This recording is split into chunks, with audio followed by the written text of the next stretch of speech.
American alien cowboy gave water to a wounded Indian. The next day, the entire tribe rode to his ranch. The blood trail through the sagebrush was 3 hours old when Nathan Cross found it, but the droplets still glistened with a crimson intensity that his alien-enhanced vision could analyze down to the cellular level. Each spatter told a story of desperate flight, of a warrior pushing beyond the limits of human endurance, while 3 bullet wounds leaked his life into the unforgiving New Mexico desert. What made Nathan's enhanced senses scream warnings through his carefully human facade was that the blood contained genetic markers he had never encountered in 34 years of studying indigenous populations throughout the American Southwest. Following the trail across the broken terrain of mesas and arroyos, Nathan moved with the fluid grace that had made him the most successful tracker in 4 territories, though few suspected that his abilities came from modifications that operated according to principles human science wouldn't discover for another century. His pale gray eyes, which appeared merely unusual to human observers, actually perceived electromagnetic spectra that revealed heat signatures, chemical traces, and energy patterns invisible to terrestrial vision. The wounded man he found collapsed beneath an overhang of red sandstone was unlike any Native American Nathan had encountered during his decades of frontier life. The warrior was tall even by the standards of plains tribes, with features that spoke of mixed heritage but arranged according to patterns that suggested genetic lineage extending far beyond what conventional anthropology would consider possible. His buckskin clothing bore symbols that Nathan's extensive cultural database couldn't identify, and his weapons displayed craftsmanship that incorporated techniques unknown to any tribal tradition he had studied. But what sent shockwaves through Nathan's alien nervous system was the discovery that the dying warrior's blood contained isotopic signatures that identified it as partially non-terrestrial in origin. The man bleeding out in the New Mexico desert was not entirely human, just as Nathan himself was not entirely what he appeared to be. Nathan Cross had been walking the American frontier for over 3 decades, serving as a deep-cover anthropologist for the Terran Colonial Survey, while maintaining perfect camouflage as a successful rancher and part-time territorial scout. His mission was to document human cultural development during their period of westward expansion, with particular attention to indigenous populations whose traditions might contain information relevant to galactic understanding of terrestrial civilization. His reports had consistently characterized Native American tribes as representing humanity's most sophisticated pre-technological societies, but entirely within the parameters of normal human development. The discovery of a warrior whose genetic structure suggested alien ancestry forced Nathan to confront the possibility that his 34 years of careful observation had missed something of fundamental importance to galactic security. The wounded warrior's eyes opened as Nathan knelt beside him with his canteen, and the intelligence that looked back at him was clearly enhanced beyond baseline human norms. When the man spoke, his words carried harmonics that Nathan's alien hearing recognized as containing information encoded for non-human perception. "Starwalker, I am Soaring Eagle of the Sky People, and I know what you are even as you know what I am. Give me water, and I will give you truth that your people among the stars have been seeking for generations." The formal courtesy of the introduction, delivered by a man who should have been unconscious from blood loss, identified him as not just intelligent, but educated according to principles that transcended any single world's development. Nathan's training included protocols for contact with indigenous alien populations, but he had never expected to employ them on a planet that his people had classified as containing only one sapient species. "I am Nathan Cross," he replied, using the harmonic inflections that marked his response as formal diplomatic contact between representatives of starfaring civilizations. "I give water freely to any who need it, and I will hear whatever truth you choose to share."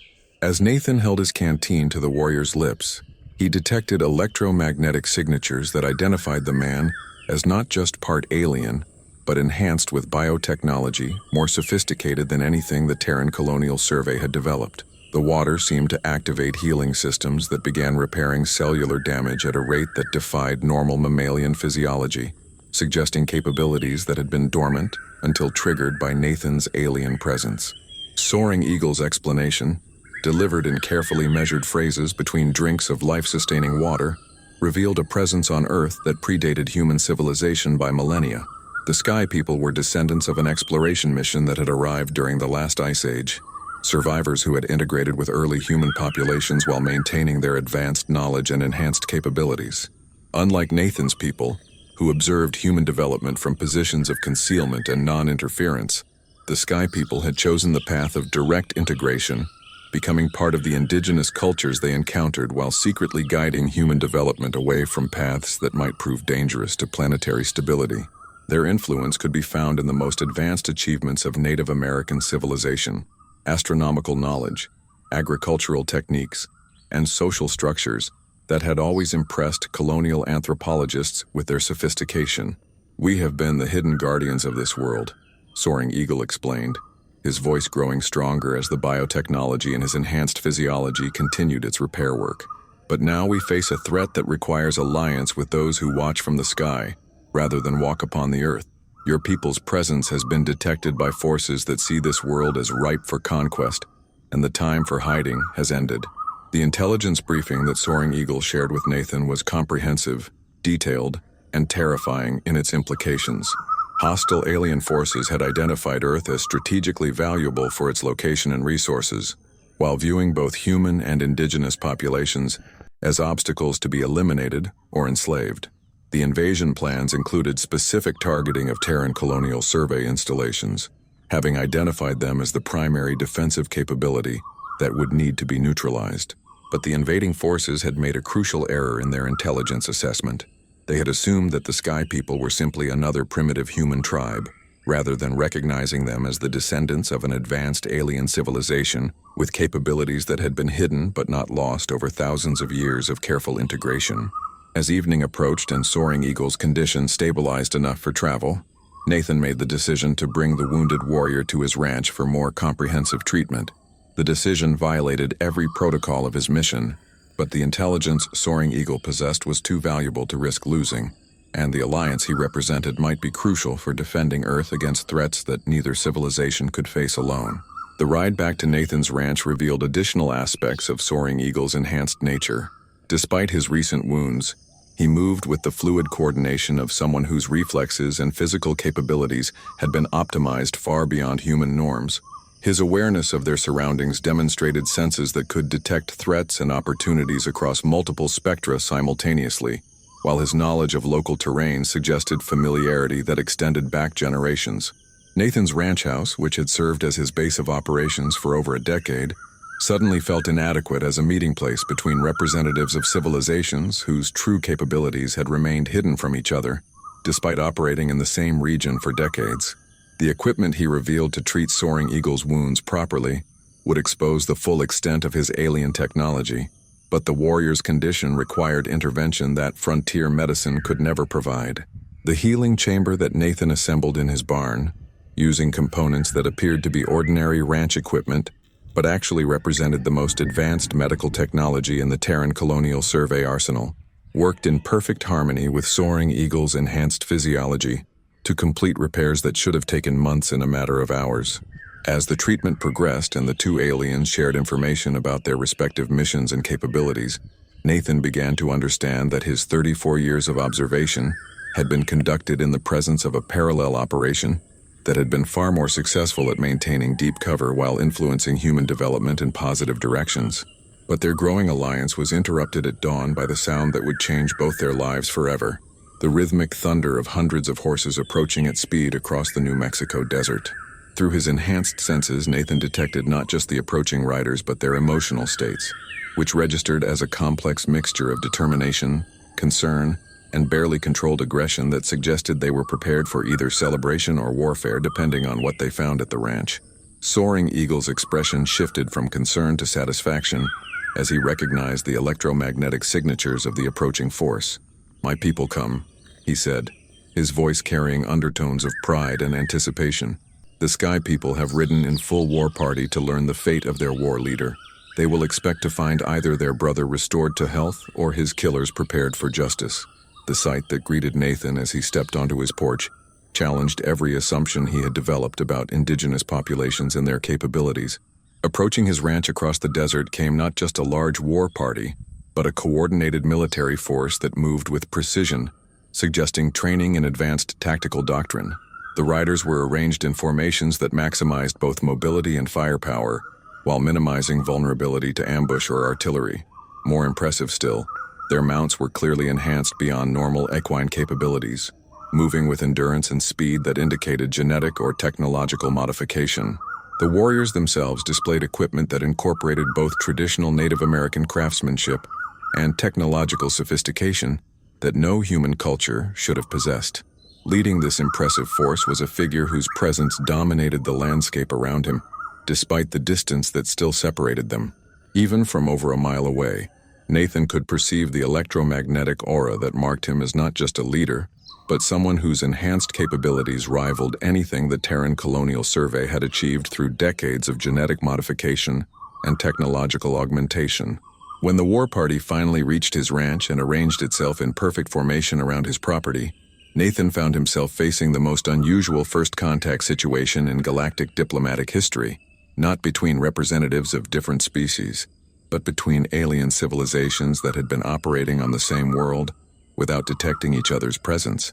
The war chief who dismounted and approached Nathan's porch carried himself with the dignity of someone who had never doubted his right to go wherever he pleased and do whatever needed to be done. His appearance combined the traditional elements of Plains Indian leadership with subtle modifications that spoke of enhancement beyond normal human capabilities. "I am Chief Thunderwalker of the Sky People," he announced, his voice carrying harmonics that identified him as enhanced for interspecies communication. "I have come to learn the fate of my war leader and to meet the Starwalker who gave him water when death walked beside him. Bring forth Soaring Eagle and let us speak of matters that concern both sky and earth." The diplomatic negotiation that followed was conducted on Nathan's porch, while 200 Sky People warriors maintained perfect discipline, despite the obvious tension of not knowing whether their leader's condition required celebration or vengeance. Nathan's revelation of Soaring Eagle, fully healed and eager to share intelligence with his people, transformed the atmosphere from potential hostility to genuine gratitude. But Chief Thunderwalker's response to the successful healing revealed the true sophistication of Sky People intelligence operations. Rather than simple thanks for medical treatment, he offered Nathan formal alliance between civilizations that had been working toward the same goals through different methods for decades. "The threat approaching our world requires cooperation between all who would defend it," Thunderwalker explained, his words carrying the weight of decisions made in councils that had been analyzing galactic politics for generations. "Your people watch from above, ours walk below. But the enemy comes from darkness that recognizes no distinction between sky and earth. Together, we may preserve this world for both our peoples." The alliance that emerged from their negotiations represented a fundamental shift in both civilizations' approach to planetary defense. The Sky People would share their deep knowledge of terrestrial conditions and their sophisticated integration with indigenous human cultures, while the Terran Colonial Survey would provide access to galactic intelligence networks and advanced technology. More importantly, their cooperation would be based on recognition that Earth's defense required both galactic perspective and indigenous knowledge, that the most effective protection would come from combining survey understanding of interstellar threats with Sky People mastery of terrestrial systems and human psychology. The months that followed transformed Nathan's ranch from a simple observation post into the coordination center for the most comprehensive planetary defense network in either civilization's history. The property became a meeting ground where technologies separated by light years of development were integrated into systems that represented the best capabilities of both approaches to intelligence and security. The defense preparation revealed capabilities that surprised both species. Sky People biotechnology proved capable of enhancements that Terran Colonial Survey had considered impossible, while survey equipment provided communication and analysis capabilities that revolutionized Sky People strategic planning. The combination created defensive possibilities that neither civilization could have achieved independently. The invasion, when it finally arrived, encountered resistance that the attacking forces had never anticipated or prepared for. Earth's defense was conducted not by primitive humans or predictable alien technology, but by an alliance that had learned to combine galactic science with terrestrial wisdom and indigenous knowledge in ways that created tactical advantages no outside intelligence could have calculated. The battle was fought across landscapes where Sky People knowledge provided perfect defensive positions, and indigenous alliances ensured local support, using weapons that merged survey energy systems with biotechnology that had been perfected over millennia of hidden development. The invading forces found themselves facing opponents who could appear to be primitive Native Americans, while wielding capabilities that exceeded their most advanced projections. The victory was complete and decisive, establishing Earth as a protected world under joint Terran colonial survey and Sky People Authority. The successful defense created precedents for indigenous galactic cooperation that would influence interstellar relations throughout the local stellar neighborhood. Years later, as Nathan sat on his porch sharing evening discussions with Chief Thunderwalker, while Sky People scouts moved through the distant mesas with the casual confidence of beings whose homeland was finally secure, he often reflected on the moment when compassion had led him to give water to a dying warrior. The simple act of human kindness had revealed the presence of allies whose existence had remained hidden, despite decades of the most sophisticated surveillance technology available to galactic civilization. The water he had shared had not just saved a life, but had opened communications between peoples who had been working toward the same goals through different methods. The American alien cowboy who had given water to a wounded Indian had discovered that wisdom and strength came in forms he had never expected to encounter, and that the most important alliances were often forged through recognition of shared values rather than similar origins. The entire tribe that had ridden to his ranch had brought not threats but partnership, proving that sometimes the most powerful weapons were trust, respect, and the willingness to help those who needed assistance regardless of what species they belonged to or what planet they called home. The water that had started as an act of compassion had grown into the foundation for planetary defense and interspecies cooperation that would protect Earth and its inhabitants for generations to come. In the vast expanse of the universe, kindness had proven to be the most powerful force for creating alliances that could face any threat and overcome any obstacle when guided by wisdom and sustained by mutual respect.